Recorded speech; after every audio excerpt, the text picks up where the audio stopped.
Skimming across Makassar Bay on the way to Celebes and Komodo, one thrills at an approaching invasion of the unknown on the strangest islands in all the travelcade of world wonders.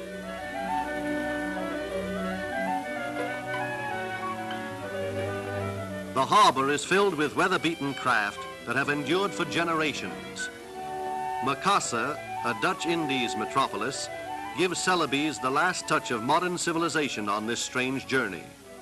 The three-wheel tandem bicycles on Temple Street are part of the Dutch influence.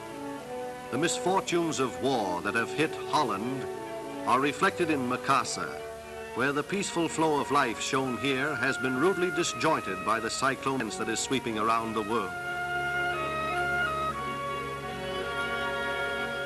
Apartment house in Celebes, where Diaks dwell in a ramshackle compound 300 feet long on high wooden stilts with no elevator service.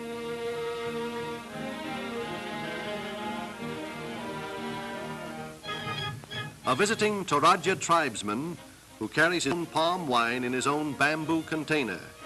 Torajans drink very little water but are never thirsty.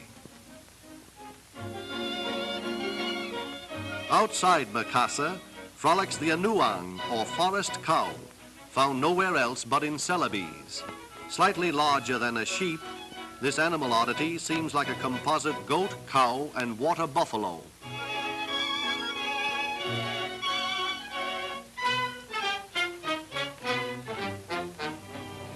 Ruins of a freak volcanic disaster of centuries ago that swallowed up a mighty river, leaving the Mata Alo a mere trickle of water 60 feet below, and the coffin boats perched high on a rocky ledge. By this strange accident, the dry land boat relics mark the most unique burial ground on Earth.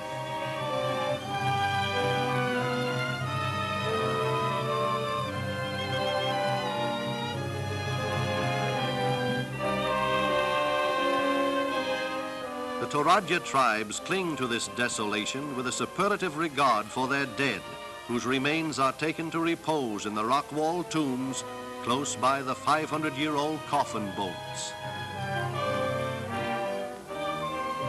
An interesting variety of curious images representing departed spirits protects the lofty tombs from destruction and the invasion of all evil.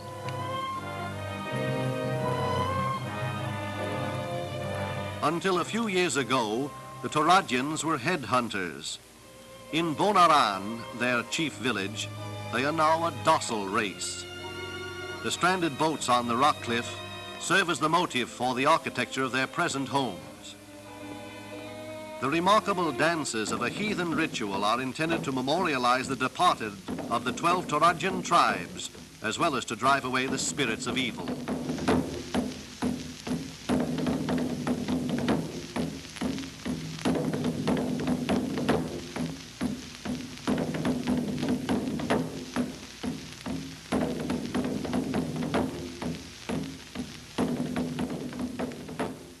The throwing away of their palm plates by the men at the end of the dances indicates that all is well in the spirit world.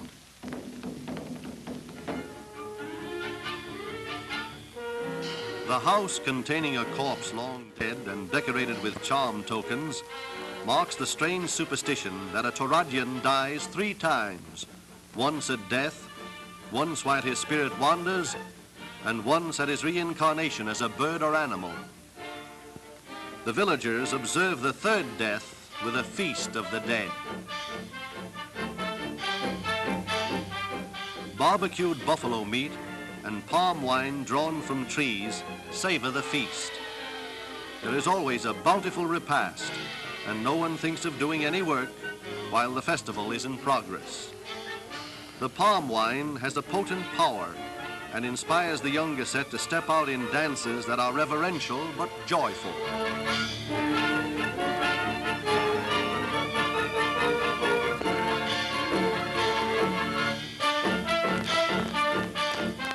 The merriment includes games as well as dancing, and sometimes a buffalo fight.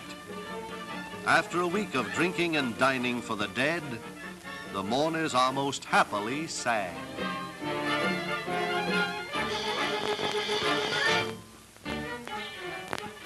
Those who survive the festival, the next day carry the corpse from the family home in a solemn funeral procession that wends its way through the village and proceeds along a stony path leading up to the family tomb on the hillside, there to repose through timeless time amid the coffin boats of mysterious antiquity.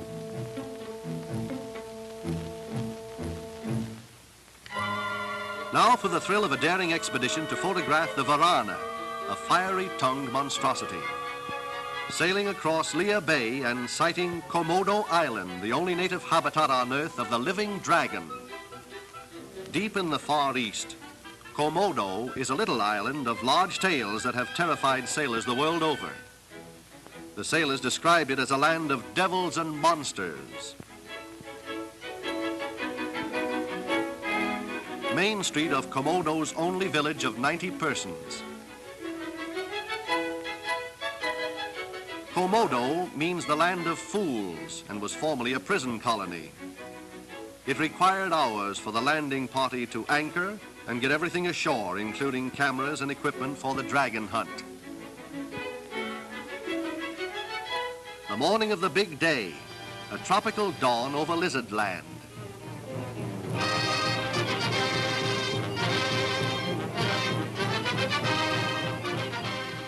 The early start of a long hike under a blistering sun in search of a legendary dry riverbed through field and jungle, past mangrove bush and fig tree. Guns, material for hunting blinds and cameras make heavy pack haulage. At last, a journey to the other side of the world is almost ended. The living dragons are at hand. The varana has survived in this stony, dry river wilderness for unknown centuries because insects, deer, wild pigs, and other jungle creatures provide him with food as they come forth to sun themselves.